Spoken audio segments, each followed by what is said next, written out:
ভারতের শেষ স্টেশন সেটা হচ্ছে পেট্রাপোল। এই দেখো। তো নমস্কার, একটা নতুন ভিডিওতে তোমাদের সবাইকে স্বাগত। আজ আমি তোমাদের ঘুরিয়ে দেখাবো পুরো বনগাঁ শহরটা। তো যারা বনগাঁ শহর দেখতে চাইছো বা বনগাঁ শহর ঘুরতে চাইছো তারা কোথায় কোথায় এসে ঘুরবে সেই সম্পূর্ণ জায়গাগুলো ঘুরিয়ে দেখাবো।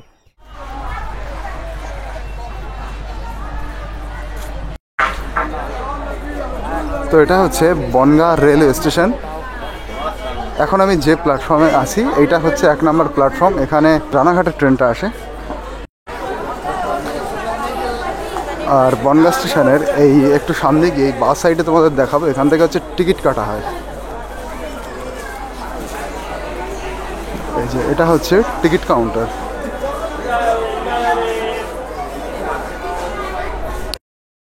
তো এই যে হচ্ছে বনগাঁ স্টেশন। আমি ওভারব্রিজ থেকে দেখাচ্ছি বনগাঁ স্টেশনটা কীরকম।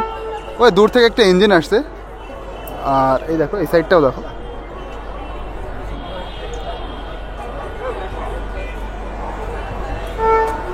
তো এইবার বনগাঁর যেখানে চলে এলাম এটা হচ্ছে সাতভাই কালীতলা, হিন্দুদের অত্যন্ত গুরুত্বপূর্ণ একটা স্থান যেটা বনগাঁয় মা কালী ঠাকুরের মন্দির এবং এটা খুব জাগ্রত মন্দির। দেখো,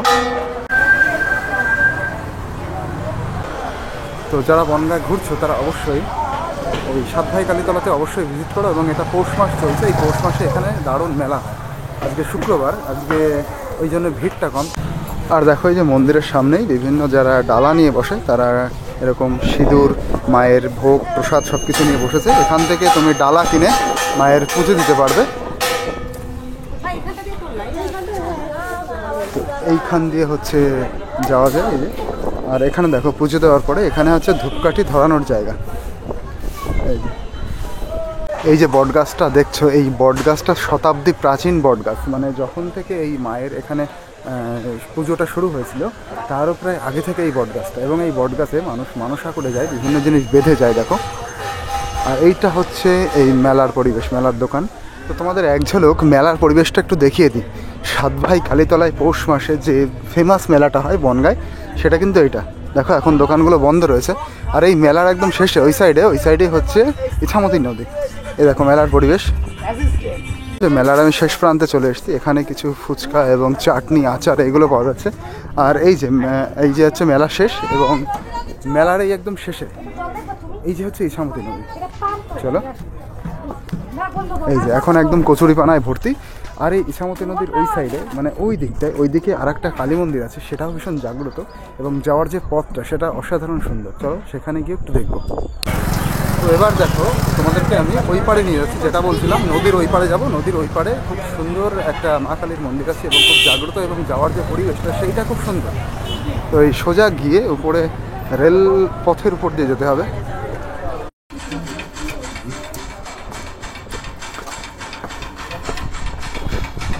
তো এই যে সিঁড়ি দিয়ে উপরে দেখো এই যে পুরো ট্র্যাক রয়েছে, রেল ট্র্যাক। এখান দিয়ে বাংলাদেশে যায় এই লাইনটা। এই যে হচ্ছে ব্রিজ, সেটা কালারও হচ্ছে। আমাদের যেতে হবে হচ্ছে ওই সাইডে। সামনের দিকে যেতে যেতে আর একটা জিনিস তোমাদের দেখাচ্ছি। এই নদীর আশপাশ দিয়ে যেসব লোকজন আছে তারা সবাই কিন্তু এই নদীর উপরে কাঁচা ধোয়া সব কিছু করে। এখান থেকে জুম করে দেখাচ্ছি। দেখো ওই যে একজন কাকিমা, উনি এই নদী থেকেই দেখো জামা কাপড় ধুচ্ছেন। সামনে কচুরিপানায় পুরো ভর্তি হয়ে গেছে। কিছু কিছু জায়গায় কচুরিপানা পরিষ্কার করা হচ্ছে, যেরকম ওই যে সামনে। এই সুন্দর পথ ধরে সামনের দিকে এগোই। আর সামনে ওই নিচে ওইখানেই রয়েছে কালী মন্দিরটা, ওই যে ওই জায়গায়। তো বনগাঁ এটা একটু দারুণ ফটোশ্যুটেরও জায়গা। প্রচুর মানুষ এখান থেকে ফটোশ্যুট করে। বনগাঁ এখানে আসলে মানে সাতভাই কালীতলা এলে এখানে মানুষ আসে শুধু ফটো তোলার জন্য। এই সুন্দর একটা ভিউ পাওয়া যায় তার জন্য। তো এই যে ব্রিজটা রয়েছে, ব্রিজটা কিন্তু ইছামতি নদীর উপরে। তো ইছামতি নদী পার করেই চলে আসছি ওই সাইডে গিয়েই মায়ের মন্দিরটা। আর এই সময় বেশ জাঁকজমকপূর্ণভাবেই থাকে। ওই পাশেও মায়ের মন্দির, এই পাশেও মায়ের মন্দির। চলো, এই যে সামনে এই যে রাস্তাটা নিচে চলে গেছে, এই যে সিঁড়ি দিয়ে নিচে যেতে হবে। নিচে গিয়ে দেখো এখানেও মেলার পরিবেশ, এখানেও মেলা শুরু হয়ে গেছে। তো ওই সাইডে যারা আসে তারা এই সাইডেও ঘুরতে আসে এবং এই সাইডে একটা ছোট মেলার পরিবেশ। ওকে, এই সাইডে এই সময় মেলা হয় না, এই পৌষ মাসে ওই সাইডে মেলা হয়, তার একটা এদিকেও, হ্যাঁ এইদিকেও লোকজন আসে। এই যে বিভিন্ন দোকানপাটও বসে গেছে দেখো। তো পৌষ মাসে সবেমাত্র শুরু হয়েছে, সেই জন্য এখনও অতটা জাঁকজমক বোঝা যাচ্ছে না, আর 2-4 দিন পরেই একদম প্রবলভাবে বোঝা যাবে। তো এই যে হচ্ছে মায়ের মন্দিরটা, এই যে আমরা পেছন দিয়ে যাচ্ছি, সামনেই হচ্ছে নদী।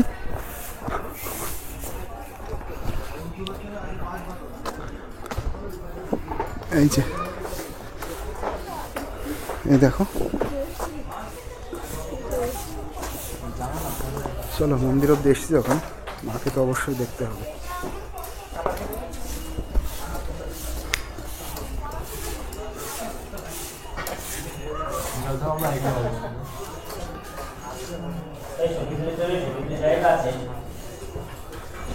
এই যে দেখো মা,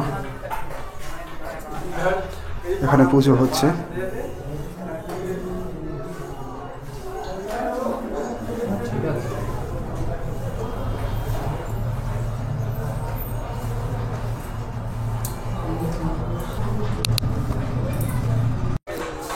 তো মায়ের মন্দিরের একদম সামনে রয়েছে নদী। এই দেখো খুব বাজে অবস্থা, কচুরিপানা একদম ভরে গেছে, ওই দিক পরিষ্কার করছে পৌরসভা থেকে। তো মায়ের দর্শন করে আবার ব্রিজের উপর দিয়ে উঠে ওই পারে যাব। এই যে সিঁড়ি দিয়ে উপরে উঠতে হবে। চলো ওই সাইডে গিয়ে এবার নেক্সট ডেস্টিনেশনে তোমাদের নিয়ে যাই। এই রাস্তা দিয়েই কালী মন্দির থেকে এলাম। এই যে সামনে যে রাস্তা দেখতে পাচ্ছ, কালী মন্দির থেকে এসে সামনে এখানে বাঁধে হচ্ছে বারোর পল্লী ক্লাব। তো বারোর পল্লী ক্লাবে এসে এখানে হচ্ছে পুরো বনগাঁর মধ্যে সবথেকে বড় যে শিব ঠাকুরের মূর্তি সেটা স্থাপন করা হয়েছে। এবং এইটা কিন্তু শুধু শিব ঠাকুরের মূর্তি না, পেছনে রয়েছে হচ্ছে লোকনাথ ঠাকুরের মন্দির। তো লোকনাথ বাবাজির মন্দির এবং শিব ঠাকুরের সবচেয়ে বড় মূর্তি, অনেক হিউজ কিন্তু এটা। এই দেখো কি দারুণ লাগছে, একদম মনে হচ্ছে আকাশে শিব ঠাকুর দাঁড়িয়ে রয়েছে। এই ঠাকুরের মূর্তির এই নিচে একদম এখানে দেখো জল, আর এই জলের ভেতরে এই যে পদ্মফুলের যে কুড়ি হয়েছে, নিচে মাছও আছে। এখানে দেখো বিশাল আকার একটা ঘন্টা।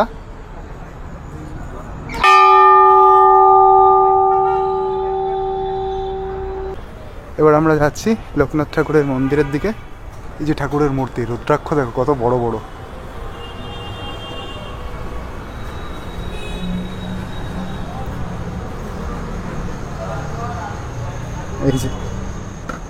এই যে হচ্ছে লোকনাথ ঠাকুর। লোকনাথ ঠাকুর হচ্ছে বনগাঁ এটাই সবচাইতে বড় মন্দির এবং জাগ্রত মন্দির।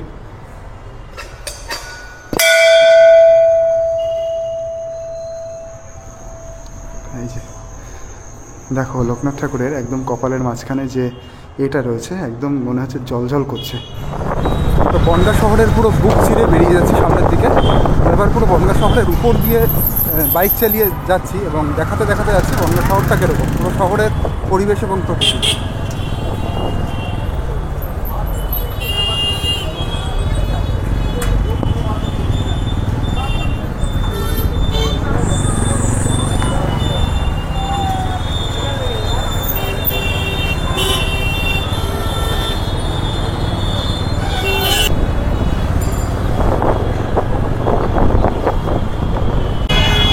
বনগাঁয় দেখো এরকম বড় বড় শপিং মলও রয়েছে, এই যে এন বাজার। আর এই টাইমটায় বনগাঁয় মারাত্মক জ্যাম লেগে থাকে। এই যে ভি মার্ট, এরকম প্রচুর দোকানের সামনে দিয়ে যাচ্ছে।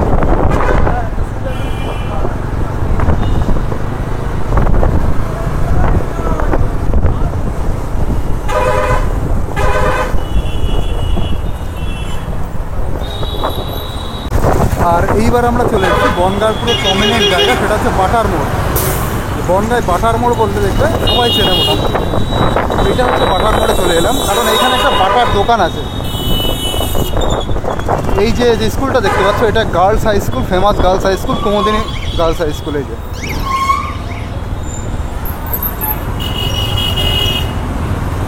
তো বনগাঁর সবচাইতে যেটা প্রমিনেন্ট জায়গা সেটা হচ্ছে এই বাটার মোড়।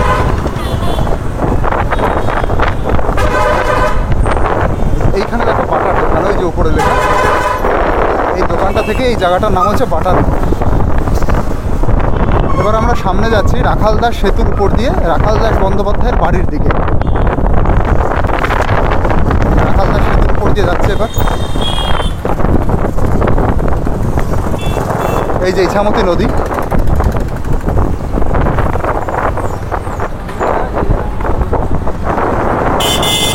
ওই সাইডে আরেকটা ব্রিজ আছে।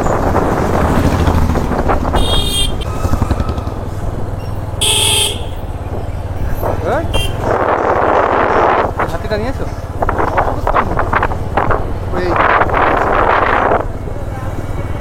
তো এই যে অশোক স্তম্ভ দেখতে পাচ্ছ, এই যে এখান থেকে যে রাস্তাটা সোজা চলে যাচ্ছে এটাই পুরো পেট্রাপোল বেনাপোলের দিকে চলে যাচ্ছে। এই দেখো অশোক স্তম্ভের মূর্তি। এই যে এবার আমরা পৌঁছে যাচ্ছি কিন্তু বর্ডারের দিকে, পুরো পেট্রাপোল সীমান্তের দিকে। বনগাঁ শহর জুড়ে যে মানুষটার অধিক ইম্পর্টেন্স মানে ঐতিহাসিক নিদর্শন হিসাবে, কারণ ইতিহাসের একটা বড় সভ্যতা তিনি আবিষ্কার করেছিলেন, মহেঞ্জোদারো সভ্যতা। তো সেই মানুষটা রাখাল দাস, যে মানুষটার কথা আমি বলছি, সেই রাখাল দাস বন্দ্যোপাধ্যায়ের যে একমাত্র মূর্তি, সেটা এই রাখাল দাস হাই স্কুলে। এই দেখো এখানেই একমাত্র তার মূর্তিটা আছে। তো চলো এবার যাবো ওনার বাড়ির দিকে। চলে এসেছি রাখাল দাস বন্দ্যোপাধ্যায়ের বাড়ি, ইতিহাসের একজন বিখ্যাত মানুষ যিনি হরপ্পা সভ্যতা আবিষ্কার করেছিলেন। তো এই যে তার বাড়ি, সামনে এই দুটো কিন্তু জোড়া মন্দির। এই মন্দিরের এই যে জোড়া মন্দির, পাশে একটা বড় গেট, এই গেটের মাঝখান দিয়ে প্রবেশ করতে হবে। আর দেখো এইদিকে আরও অন্য কিছু ছিল, এইদিকে হয়তো বাড়ির ব্যাপার স্যাপার ছিল, সেটা ভেঙে গেছে, উপরে ছাদ নেই এখন আর, কারণ কয়েক যুগ আগের বাড়ি, হয়তো 100 বছরেরও বেশি হয়ে গেছে। আর এই দেখো বিশাল দরজা, দরজার পেরেকগুলো দেখো কিরকম, দরজাটা একটু ভালো করে দেখাচ্ছি, দেখো কত মোটা কাঠ। তো চলো এবার সেই বিখ্যাত মানুষটার বাড়ি ঘুরতে এসেছি, তোমাদেরকে দেখাতে এসেছি। এই যে জোড়া মন্দির দেখো, মানে কত সুন্দর একটা ব্যাপার, ঢুকতেই একদম এরকম সুন্দর দুটো মন্দির। শুধু এই দুটো মন্দির না, এই পাশেও কিন্তু এই যে আর একটা মন্দির। মানে এই বাড়ির পরিবেশ দেখে তোমরা কিন্তু বুঝতেই পারছো উনি কেমন বাড়ির ছেলে ছিলেন, মানে রাজবাড়ির ছেলে, জমিদার বাড়ির ছেলে, সেরকমই কিন্তু ব্যাপার স্যাপার। তো এই যে দেখো, এই যে এইটাই কিন্তু ওনার পুরো বাড়ি। এখানে এখন কেউ থাকে না, মানে ওনার বংশের কেউ থাকে না এখানে, যারা থাকে তারা ওনার বংশের সাথে কোনোভাবেই জড়িত না, অনেক আগে থেকে থাকে। সেরকম কিছু মানুষ এখানে রয়েছে, একইভাবে রয়ে গেছে তারা। তো এই ঘর বাড়ি হয়তো দেখাশোনা করে, সেইভাবে থাকে। এই যে দেখো বাড়ি। তো এই যে সামনে যে মন্দিরটা দেখতে পাচ্ছ, এইটা কিন্তু দুর্গা মন্দির। এই যে, তো যেই সময় দুর্গা পুজো হয় তখন ওই ফ্যামিলি থেকে যারা কলকাতায় থাকেন তারা এখানে আসেন, এখানে পুজো হয়, সেই একটা সময় আসেন। ভেতরে এখানে বাচ্চারা ছবি এঁকেছে, ওখানে ঠাকুরের কিছু এটা রয়েছে। তো চলো এবার আমরা নেক্সট গন্তব্যের দিকে যাব। ঐতিহাসিক রাখাল দাস বন্দ্যোপাধ্যায়ের বাড়ি ঘুরে আসার পরে তারপরে মানে ওই রাস্তা দিয়ে একটু সামনে আসলে এই মন্দিরটা বাঁধে। এই যে এইটাই হচ্ছে বনগাঁর বিখ্যাত জোড়াশিব মন্দির। তো বনগাঁয় জোড়াশিব মন্দির, এই যেখানে দাঁড়িয়ে রয়েছি এখানেই হচ্ছে 6টা জোড়াশিব মন্দির আছে। কিন্তু টোটোওয়ালাকে বললে যে আমি জোড়াশিব মন্দিরে যাব, ওনারা কিন্তু এইখানেই নিয়ে আসবে, রাখাল দাস বন্দ্যোপাধ্যায়ের সামনে দিয়ে এইখানেই নিয়ে আসবে। আর এই যে বটগাছগুলো দেখতে পাচ্ছি, এই বটগাছগুলো কিন্তু 100-200 বছরের প্রাচীন হবে। আর এই মন্দিরটা, এই মন্দির এবং রাখাল দাস বন্দ্যোপাধ্যায়ের বাড়ি সহ যে মন্দিরটা, ওই টোটাল কনস্ট্রাকশন শতাব্দী প্রাচীন তো অবশ্যই। তো চলো এই মন্দিরের ভেতরে গিয়ে ঠাকুরও আমরা দেখব।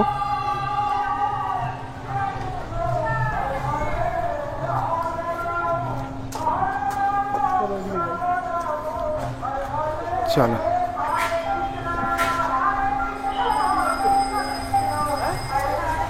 এই দেখো শিব ঠাকুর ভেতরে, এখানে পুজো হয়, নিয়মিত দেয় ব্রাহ্মণে। আর এই পাশে আর একটা ঠাকুর রয়েছে, এই দেখো, দুটোতেই হচ্ছে নিয়মিত পুজো করা হয়। আর এখান থেকে দেখো পুরো এরিয়াটা কীরকম। জোড়াশিব মন্দির থেকে বেরিয়ে আর একটা জোড়াশিব মন্দিরে চলে এলাম। এই সাইড দিয়ে একটা রাস্তা আছে, বেশি দূরও না, বাইকে করে এলাম, ওই 2 মিনিট না 1 মিনিট মতন লেগেছে। তো এই জোড়াশিব মন্দিরের দৃশ্যটা আরও বেশি সুন্দর, এবং এই মন্দিরটাও কিন্তু জোড়া মন্দিরটা, এটাও কিন্তু শতাব্দীর প্রাচীন মন্দির। আর এখান থেকে কিন্তু বর্ডারের বেশি দূর না, এখান থেকে 1-1.5 কিলোমিটার গেলেই হচ্ছে বাংলাদেশ, সামনেই হচ্ছে পেট্রাপোল বর্ডারও। তো এই যে দেখো কি দারুণ লাগছে। চলো ভেতরে গিয়ে শিব ঠাকুরের দর্শন করিয়ে আনি তোমাদেরকে। ও এখানেও কিন্তু নিয়মিত পুজো হয়, এই দেখো।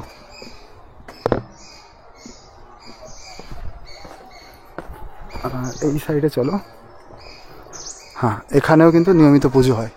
তো যতগুলো শিব মন্দির দেখলাম, রাখালদাস বন্দ্যোপাধ্যায়ের ওখানে শিব মন্দির একটা জোড়া, তারপরে সামনে গিয়ে একটা জোড়া শিব মন্দির দেখেছি, এইটাও একটা দেখলাম। 3টে জায়গায় কিন্তু শতাব্দী প্রাচীন হলেও মন্দিরে নিয়মিতভাবে পুজো হয়। তো এই মন্দিরের পেছনের দিকে চলে এলাম। এই মন্দিরের সৌন্দর্যটা, এই বট গাছটা পুরো বেষ্টন করে রয়েছে। দেখো, দুটো মন্দির জুড়ে, না এইটা জুড়ে পুরো উপর থেকে বট গাছটা পুরো চারিদিকে ছড়িয়ে পড়েছে। বট গাছের এই শেকড়গুলো, এই যে পুরো বট গাছটা কিন্তু মন্দিরটাকে জুড়ে রেখেছে, মানে কীরকমভাবে প্রোটেক্ট করছে এই মন্দিরটাকে। এই মন্দিরটার গুরুত্ব আছে। এটা হচ্ছে শিব ঠাকুরের মন্দির এবং বট গাছ হচ্ছে শিব ঠাকুরের একটা অংশ মানা হয়, এবং সেই বট গাছই মন্দিরটাকে দেখো কি দারুণভাবে প্রোটেক্ট করছে। এত বড় বট গাছ পুরো মন্দিরটাকে জুড়ে রয়েছে একদম। এইটাই হচ্ছে বেশি সৌন্দর্য এই মন্দিরটা দেখতে আসা। দারুণ লাগছে। দেখো এই সামনে যে বটগাছের এই যে শেকড়গুলো, সেটা এইটাইও যাচ্ছে, এটাইও কিছুদিন পরে পুরো বেষ্টন করে নেবে। একটা দুটো শেকড় ওইদিকে গেছে। ওটাও কি জোড়া মন্দির, জোড়া শিব মন্দির? হ্যাঁ হ্যাঁ। আচ্ছা, তো এই এলাকায় যে টোটাল 6টা জোড়া শিব মন্দির আছে, তো আমরা কিন্তু এই অবধি 3টে মন্দির দেখলাম, আর একটা সামনে যাচ্ছি, সামনে আর একটা, মানে 4টে হবে। চলো, সেটাও নাকি শতাব্দী প্রাচীন এবং সেটাও খুব সুন্দর। তো এই রাস্তা ধরে সামনে যাচ্ছি। ও এই যে চলে এসছে। আচ্ছা আচ্ছা, দেখো কত প্রাচীন এই মন্দিরগুলো। ইটগুলো একদম পাতলা পাতলা হয়ে গেছে। আর এই যে মন্দিরটা, আচ্ছা ভাই, এটাকেও কি জোড়া শিব মন্দির বলবো? এই দূরে দূরে একটু রয়েছে মন্দির দুটো।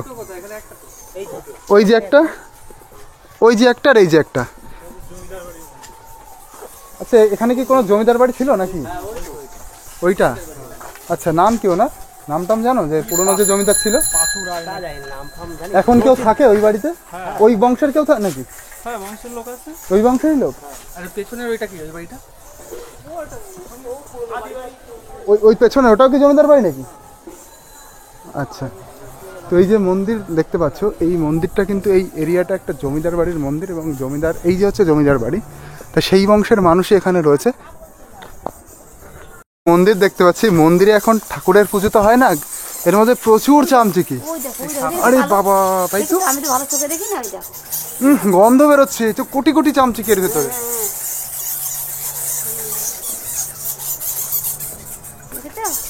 মনে হচ্ছে কয়েক কোটি চামচিকি, আর ভেতরে একটা বাজে গন্ধ। ভেবেছিলাম মাসিমা জানবেন, উনি কিন্তু এই বাড়ির বউ উনি। তো আমি ওনার কাছে জিজ্ঞাসা করছিলাম যে এই বাড়ির যিনি হচ্ছেন জমিদার ছিলেন, যার নামে পুরো এরিয়াটা ফেমাস রয়েছে, যে জমিদার বাড়ি, তো সেই জমিদারের নাম কি ছিল উনি বলতে পারলেন না। কিন্তু এখানকার কিছু বাচ্চারা যাচ্ছিল, ওরা বললো কি পাঁচু রায়।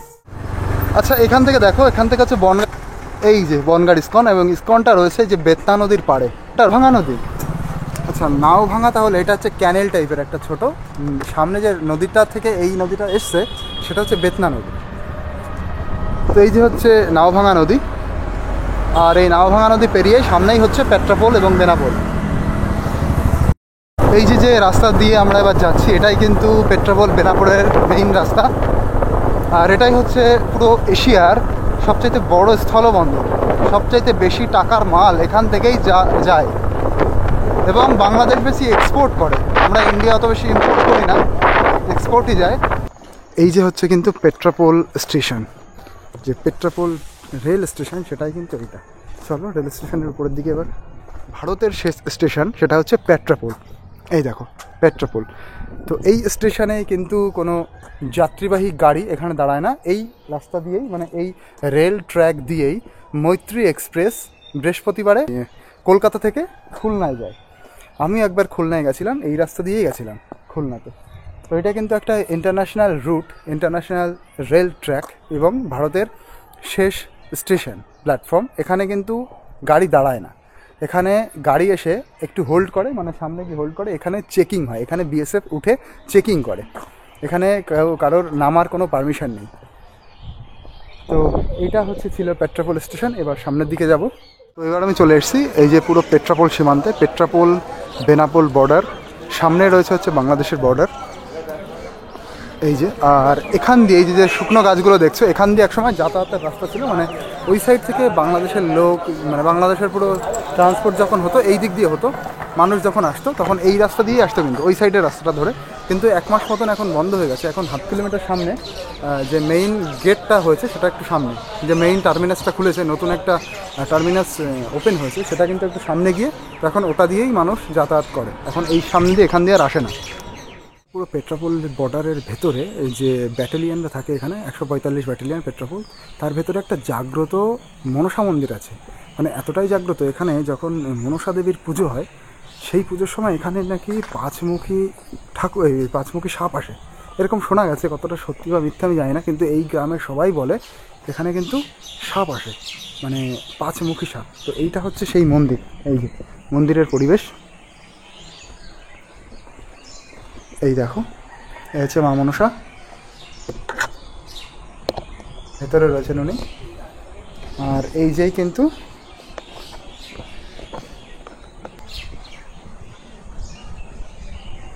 এই যে হচ্ছে বট গাছ, পুরনো 2টো বট গাছ, মা মনসা মন্দির।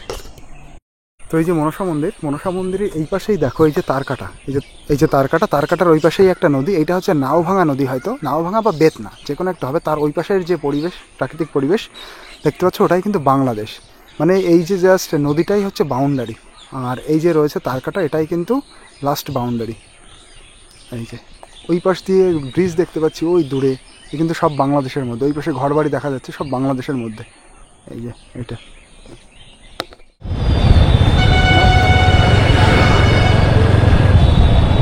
দেখুন।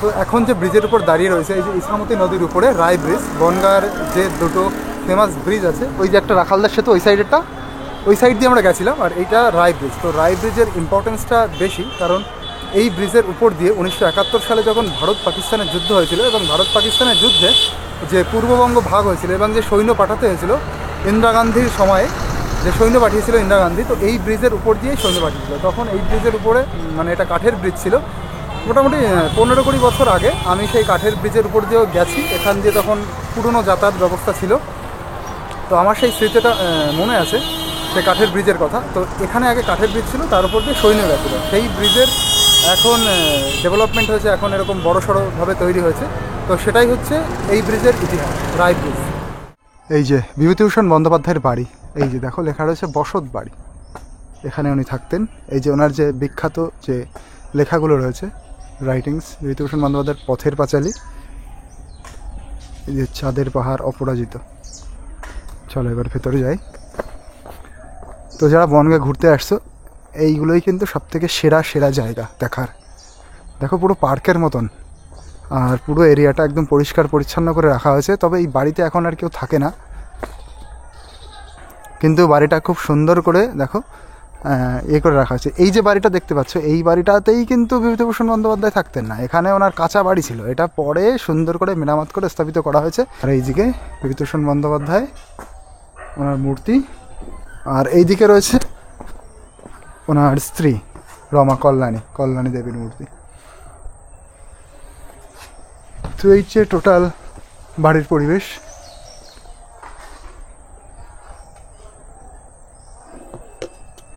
এবার চলে এসেছি বিভূতিভূষণ পার্কে, যেখানে সবাই ঘুরতে আসে। তো এই নদীর সাইডে বসেই উনি সাহিত্য রচনা করতেন, সেই নদীর সাইডে বা তোমাদেরকে নিয়ে যাবো। আর বিভূতিভূষণ বন্দ্যোপাধ্যায়ের নামে যে সেতুটা রয়েছে, বিভূতিভূষণ বন্দ্যোপাধ্যায় সেতু, এই যে ঝুলন্ত ব্রিজ, চলো। তো এটাও কিন্তু খুব একটা সুন্দর দর্শনীয় স্থান, দেখার মতন জায়গা। এই দেখো এই যে বিল্ডিংটা, এই বিল্ডিংটা কিন্তু অনেক পুরনো, নতুন করে আবার রং টং করা হয়েছে। এই যে সেই ঝুলন্ত ব্রিজ, দেখো হাঁটলে শব্দ হচ্ছে। আর এরকম যদি আমি করি, এরকম যদি করি লাফাই, তাহলে ব্রিজটা পুরো দোলে, মানে কীরকম যেন ঝোলে, সেই জন্য এর নাম ঝুলন্ত। মানে এই যে হাঁটছি, একটা হাইড্রোলিকের কাজ করছে। এই দেখো, এবার দেখো কেন সাহিত্য রচনা হবে না। যত নদীর পাশে যত সাহিত্যিকরা বসে কিছু লিখতেন তাদের লেখাগুলো অভাবনীয় সুন্দর হতো, যেমন শরৎচন্দ্র চট্টোপাধ্যায় রূপনারায়ণ নদীর তীরে, সেরকম আমাদের বিভূতিভূষণ বন্দ্যোপাধ্যায় যে ইছামতির নদীর তীরে। দেখো কি সুন্দর গ্রাম, কি সুন্দর জায়গা। এখনই এটা এরকম সুন্দর লাগছে, তাহলে ভাবো সেই কত যুগ আগে, 60-70 বছর আগে বা তারও আগে এটা কত সুন্দর ছিল। এই পুরো এরিয়াটা কত প্রকৃতি মুগ্ধ জায়গা ছিল। দুই সাইড দেখো, আর এই যে হচ্ছে পুরো ব্রিজটা, এই যে হচ্ছে ঝুলন্ত ব্রিজ, এখানেই সবাই ঘুরতে আসে। দেখো এর উপর যে গাড়িগুলো যাচ্ছে আর পুরো ব্রিজটা কাঁপছে, দেখো। এবার তোমাদেরকে নিয়ে যাব এই নদীর পুরো ওই পাড়ে, ওই নিচে নিয়ে যাব।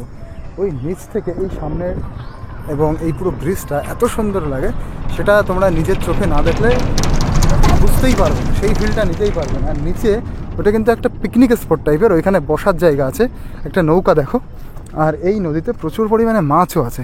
এবার নিচ থেকে সেই যেই সিনারিটা দেখবো সেটাই এবার দেখাবো। উপর থেকে তো তোমরা দেখলে, এবার নিচের থেকে দেখাবো, চলো।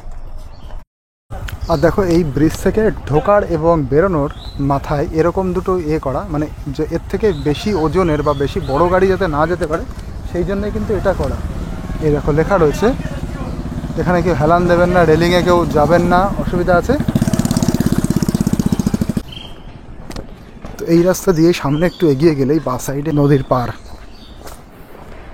চলো। এই যে এখান থেকে দেখা যাচ্ছে বাঁ সাইডে নদীর পাড়। তো নদীর পাড়ে গেলে বোঝা যাবে কতটা সুন্দর, কতটা প্রকৃতি এখানে মুগ্ধ হয়ে আছে। এই যে এখান থেকে এই সামনের দিকে যাব, এই যে এটাই হচ্ছে নামার রাস্তা। তো যারা বিভূতিভূষণ বন্দ্যোপাধ্যায়ের বাড়ি আসছো এবং বিভূতিভূষণ বন্দ্যোপাধ্যায়ের এখানে ঘুরতে আসছো, এই পার্কটা দেখতে আসছো, তারা কিন্তু এই নিচে নেমে অবশ্যই দেখবে, কারণ এই জায়গার সৌন্দর্যটা কিন্তু অতিরিক্ত সুন্দর। দেখো এখান থেকে এবার তোমরা পুরো ছবিটা দেখো, কত সুন্দর লাগছে পুরো ব্রিজ, ওই যে ওনার বাড়ি, ওই যে উনি বসে আছেন, মানে বিভূতিভূষণ। এইবার দেখো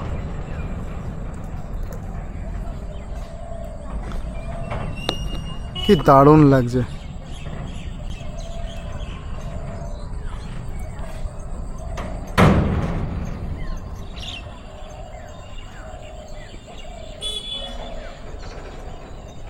এটা কিন্তু পুরো পিকনিক স্পট। এই যে দেখো একটা বসার জায়গা, এই যে একটা বসার জায়গা, ওই যে একটা বসার জায়গা। তো নদীর সাইডে এইগুলো বানানো হয়েছে পিকনিক স্পটের জন্য, বসার জন্য। এখান থেকে ভিউ, ওই সাইডের ভিউটা পাবে, কারণ ওই সাইডে যাতায়াত নিষিদ্ধ, সবসময় প্রবেশ করা যায় না ওই পার্কের মধ্যে, উদ্যানটার মধ্যে। তো মানুষ এইখানে এসে সেই সৌন্দর্যটা ফিল করতে পারবে, সেই জন্যই এইখানে বসার ব্যবস্থাটা করা হয়েছে। দেখো এইখানে আমি রয়েছি, সামনে থেকে পুরো ফিলটা নিচ্ছি, কিন্তু ওই সাইডে কিন্তু আমি সবসময় যেতে পারবো না। আর এইখান থেকে দেখো ব্রিজের সেই মনোমুগ্ধকর পরিবেশটা ফুটে উঠছে, কি সুন্দর লাগছে এখান থেকে পুরো ব্রিজটা। তো চলো, এই যে ছিল আজকের বনগাঁর ভিডিও। তো কেমন লাগলো তোমরা অবশ্যই জানিও।